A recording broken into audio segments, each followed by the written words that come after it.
So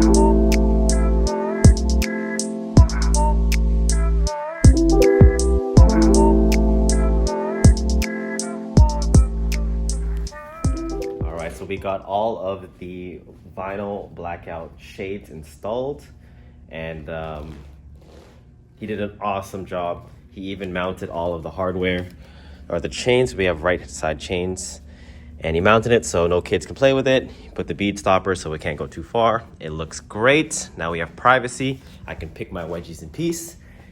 And next thing on the list are the heavy bag stands and the heavy bags. So the gym is coming along for reopening.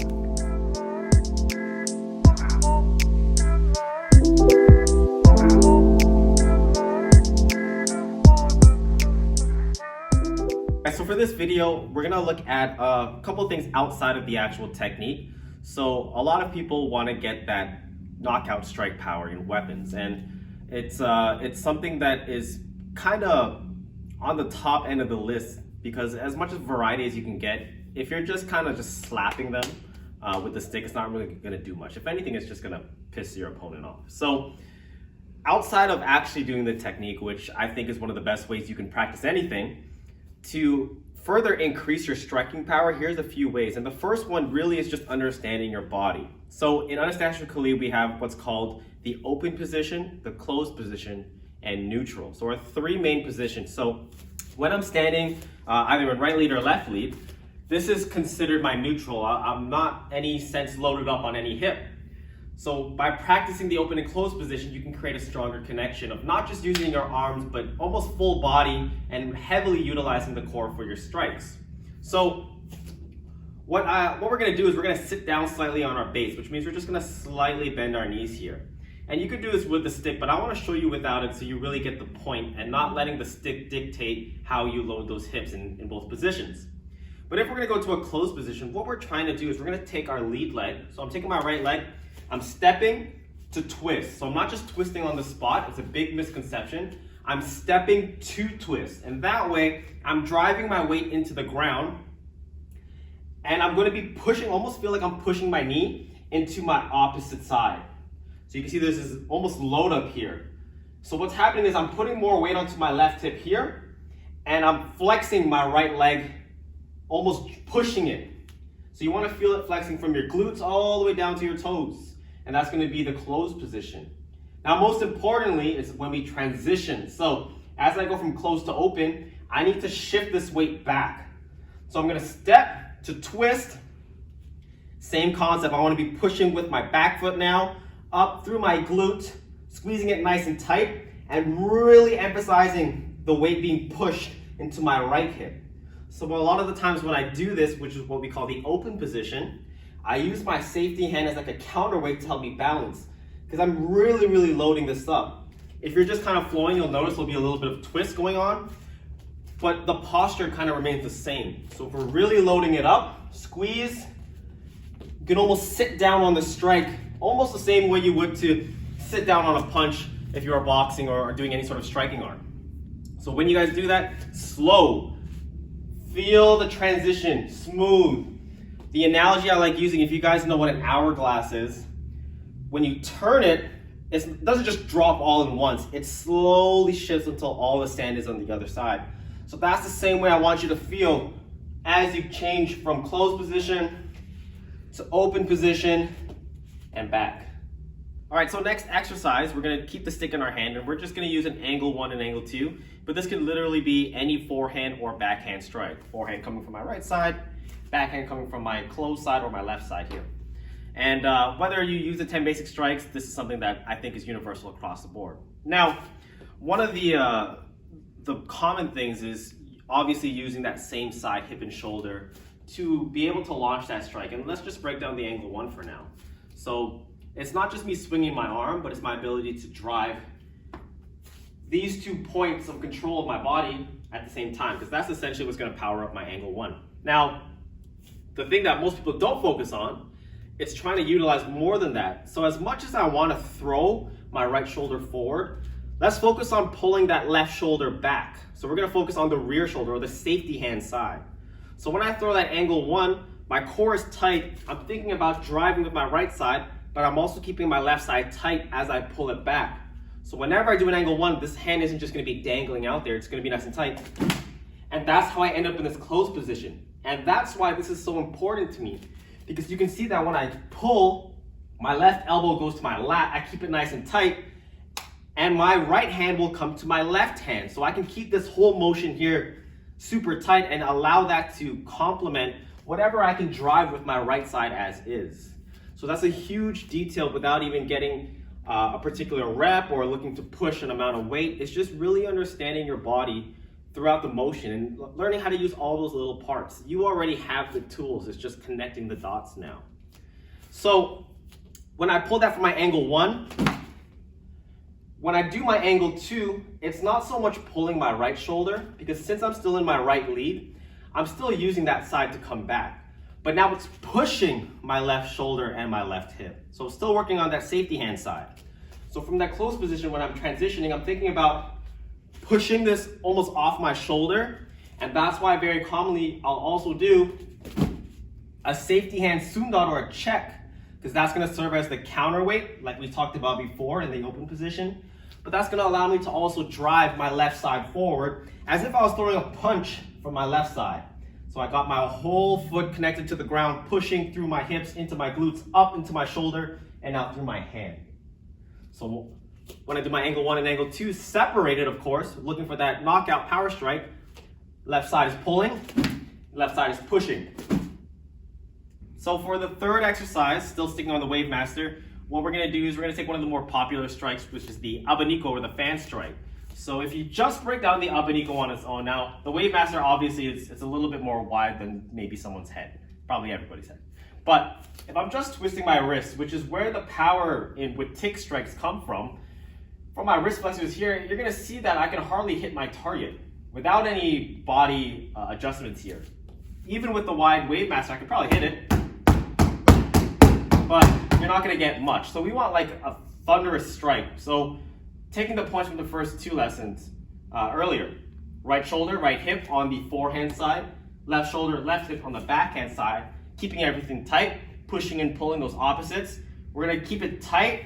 We want to strike and be able to control it after. So not allow the momentum to bounce us to the other side, splitting it up. So on my forehand side here, I get into my position and I strike, and we want that nice tight control, return back to neutral, so we don't want to kind of lose it from there. And if we do the same thing on to the left side, now I'm using my left shoulder, my left hip, pushing here, really driving, almost feel like you're digging it into the ground. And then using your wrist flexor to stabilize this time as opposed to bouncing from side to side. And last exercise I want to share with you guys, this is probably completely opposite to the first couple lessons earlier, which is keeping everything tight, learning how to burst. Sometimes you gotta chill out, you gotta relax. And a lot of the times I credit my fluidity in single stick to actually a different weapon, which is what we dub as the tabaktoyok, or I'm sure many of you know it as the nunchucks. So we kind of use a slingshot grip, but the idea is the flexible chain, sometimes it's a rope, but let's just use the chain because it's right here. It doesn't keep all of this nice and stiff. So for me to keep a smooth angle 1, angle 2, let's say X pattern, I have to really utilize my body and let that momentum kind of guide it through. What that's going to do for me is when I'm doing this X pattern like so, I can't forcibly rip it like this because then the other side gets really wonky. So I keep it nice and smooth, and I really train the sensitivity of each side with my shoulders and hips. So I'm not necessarily driving as hard as I can, which you could still do, but it's understanding the connection, keeping everything all together. And even more so if I go to an angle 3 and 4 now, my angle 3 and 4, I may not necessarily strike with, but I'm doing it off the hips like this.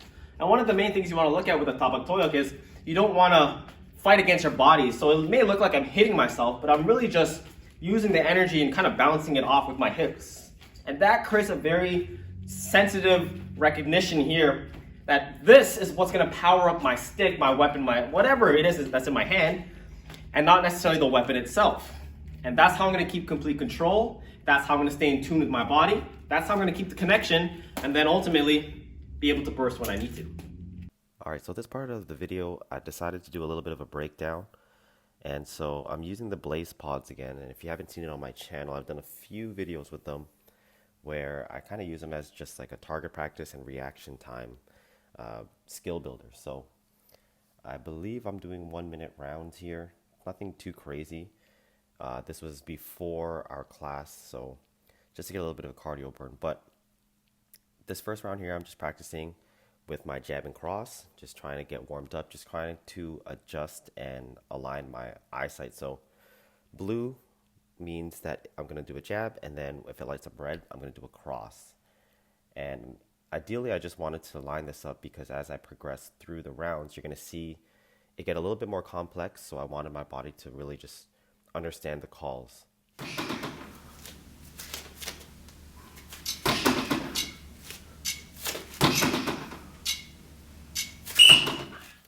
So here for the second round, just picking it up a little bit, getting a little bit more pop in the jab, a little bit more of a commitment to the cross, giving myself a little bit of a bounce, trying to play with both of my attributes. I spent a lot of time in more of a continuous striking format now, but I was raised in a somewhat traditional Filipino karate style, so I have a lot of that in and out motion, which you'll start to see as I get more warmed up, a little bit of head movement there.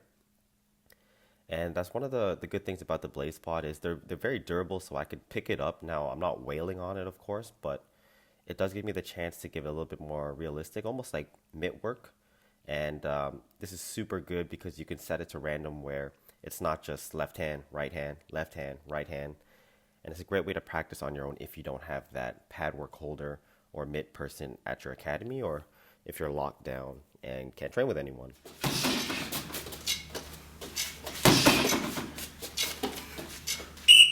Now here in this third round here, what I wanted to associate is doubles now. So you can see that when it's on the red, what I'm looking to do is I'm looking to cross to the body. So if it's blue, I'm going to double jab, one to the head, one to the body. And if it's red, it's going to be jab to the head, cross to the body. And that's just helping me focus on getting that second explosion. Instead of just popping in and staying there, I want to be able to control my weight and be able to pull back just a little bit, drop it down, be very grounded, and then be able to shoot into the cross or shoot into the secondary jab. Super important because especially in a martial art like Kun Tao, or if you're playing a more light sparring game, it's the timing and the ability to distract your opponent and get all those feints and fakes to get them get their attention elsewhere. So especially if I'm going up to the top, whether it's a jab or not, I'm going to be able to expose the midline and then go for the cross or the secondary jab.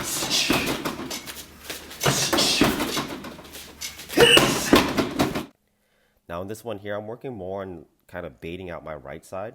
So that cross that I'm actually doing there is, if their left hand was in front of me, I would take that right hand and I would almost do like an inside scoop, almost like I'm bouncing off their left hand, and I just want to do a short but stiff cross to the face. So it's not really one that's winded up, but it plays with their guard. And then as you can see when the light turns blue, I fake low as if I was going to go for a takedown, if I was going to grab their leg, or I just really drop my weight to show them with my body that I'm trying to go low line. So if their hands were to go down, it would open up the cross for me at the top. And that's more of like a speed, almost like gotcha attitude. And so this is kind of just the way I wanted to follow it up here. If you guys did enjoy this kind of breakdown, more to come, especially when we're able to reopen. But that's about it. Enjoy the rest of the video.